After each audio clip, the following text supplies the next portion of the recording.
aku Cynthia, teman belajar konselingmu. Hari ini Cynthia akan menjawab beberapa pertanyaan terkait dengan perkembangan manusia.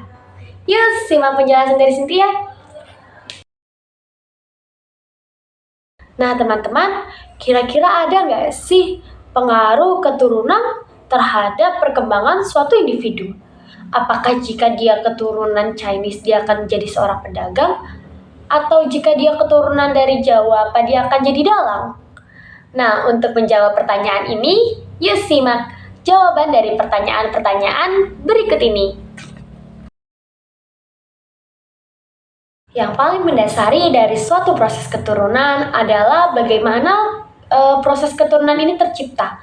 Jadi teman-teman, kita tahu bahwa asal mula suatu individu adalah ketika dimulai dari proses kehamilan atau fase janin.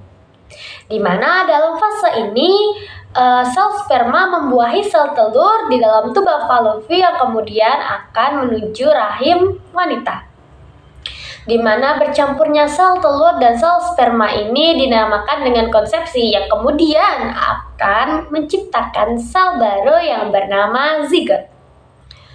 Nah, teman-teman, ketika sperma membuahi sel telur ini, sifat pembuahan tersebut adalah protektif, di mana ketika sel sperma berhasil menembus lapisan dari sel telur, maka akan terjadi suatu reaksi biokimia yang mengusir sperma lain, sehingga mencegah pembuahan lain terjadi.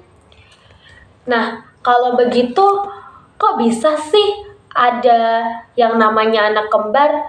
Kan tadi sel sperma yang lain dicegah untuk membuahi. Nah, ada dua keadaan berbeda di mana seorang ibu bisa melahirkan anak kembar.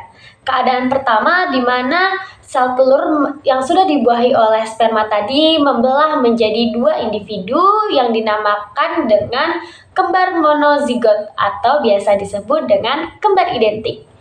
Keadaan kedua, apabila seorang ibu melepaskan dua sel telur yang kemudian akan dibuahi oleh dua sel sperma berbeda yang kemudian akan disebut dengan kembar dizigot atau biasa kita sebut dengan kembar fraternal. Nah, lalu kemudian tadi kita sudah mengenal dengan istilah zigot ya teman-teman.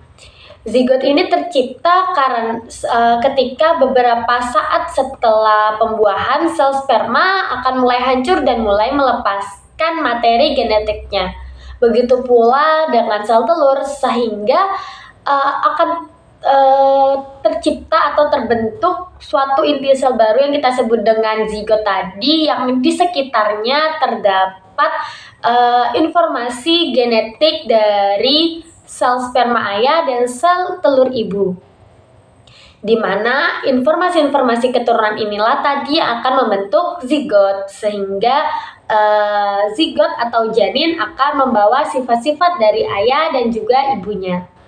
Nantinya teman-teman, zigot ini akan berkembang dari yang tadinya dia hanya sel tunggal menjadi manusia yang akan dapat dikenali. Nah, selanjutnya kita nih tidak asing dengan istilah buah jatuh tidak jauh dari pohonnya.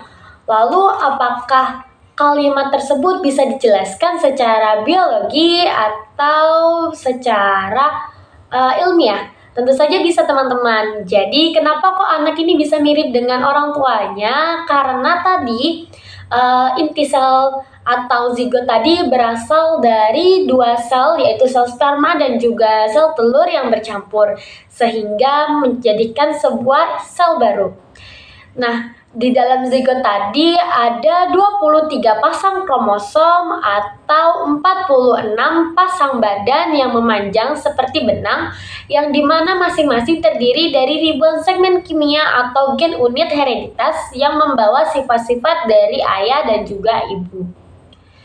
Nah, di dalam satu pasang kromosom terdapat dua kromosom yang berasal dari ayah dan juga berasal dari ibu yang masing-masing tadi membawa sifat dari ayah dan juga dari ibu yang akan menyatu menjadikan anak tersebut mempunyai sifat dari kedua orang tuanya.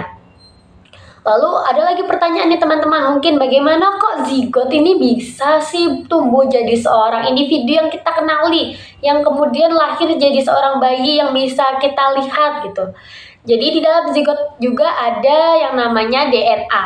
Nah, DNA ini yang nantinya akan membelah diri, kemudian akan membantu tumbuh kembang zigot yang akan menjadi individu yang bisa kita lihat atau bayi gitu teman-teman. Teman-teman, tadi kan kita sudah membahas nih tentang 23 pasang kromosom yang ada di dalam tubuh. 23 kromosom tadi perlu diketahui bahwa 22-nya adalah sel autosom, di mana dia adalah sel tumbuh yang akan membentuk badan ataupun genetika dari seorang janin atau manusia. Sedangkan sel nomor 23 atau kromosom nomor 23 disebut dengan kromosom seks yang nantinya akan menentukan jenis kelamin dari janin. Bisa jadi nanti nih janin ini laki-laki atau perempuan. Nah, yang menentukan adalah kromosom nomor 23. Ayah dan ibu memiliki kromosom nomor 23 ini berbeda jenis, di mana ketika ayah dia akan membawa gen X dan Y dan ibu akan membawa gen XX, di mana gen X akan menciptakan anak laki-laki, sementara Y akan menciptakan jenis kelamin perempuan.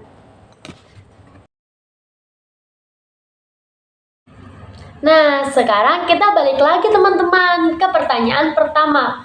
Bagaimana keturunan kok bisa sih mempengaruhi pertumbuhan dari seorang individu? Tadi kita sudah belajar kromosom ya teman-teman.